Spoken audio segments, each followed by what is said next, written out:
What was it like for you though when you like first considered being a dual rate and you first considered like where did you go to learn how to do this stuff? Where did you start? Well, first I asked them what kind of rules we used. WSOP rules, of course.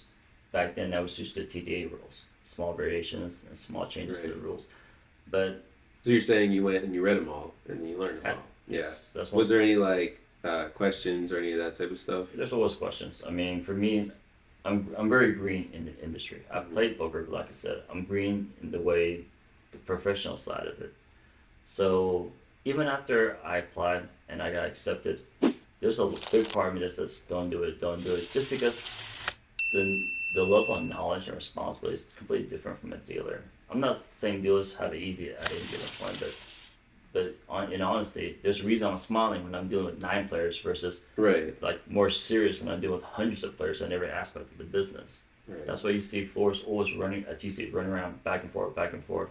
There might be a brief moment you might see us just relax, but during that time we're thinking about other things as well, making sure everything's running smoothly. And that's why when first started, Leon was there to help me. Victor was there to help me. Victor was more of the overall support. Nick was the guy that said, "This is the way you think you should approach it. This is the things you might consider. These are the reasons why we do." He doesn't just tell you that this is what He we gives you do. why. He gives you explanation, and sometimes the way people take him as like, well, he's kind of hard to approach. He's really not. He's probably one of the easiest guys to approach. You just have to understand he has a different teaching method, and you go in there with if you go in there with an open mind with them, you'll be surprised how much you'll learn. And that's me. I give all props to Nick because, like I said, he always made when I was first was learning to be a floor. He's the one that taught me the most of all the floors, just because of the fact that he took the time. And at first, I didn't appreciate his teaching methods because it was different. Other people just pamper you and just tell you this is the way things are, these are the rules, and so forth. He goes Yeah, he's a little bit sharp but it's common in the casino industry and it's like intelligent because he wants you to yes, see the things that you need to know. exactly. Yeah. So the way he explains it, he doesn't just tell you to do this. He explains to you why it's done. Yeah. And after he explains it, he expects you to memorize it. Because if someone's willing to teach you, you should be at least be gracious enough to learn it and memorize it. Because they took time from their day, from their life to teach you something.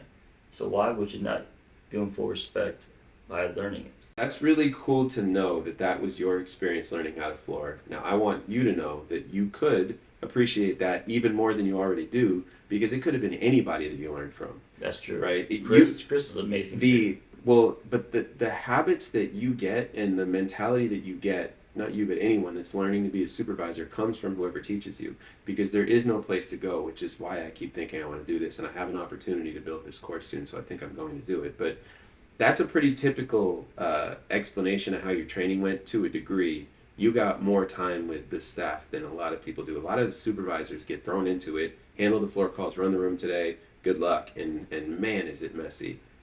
That's really cool to hear all that stuff. Now, when you went to do your first floor call as a supervisor, were there times where you had to like call someone over for help? Maybe you didn't know what to do, or what was all that like? Well, the very first floor call I went to, I remember I was going, oh God, here we go. I mean, because I have a set of rules in my head. Right. I'm thinking about all the different scenarios why I'm being called over. I'm looking, as I approach the table, I see what's going on already.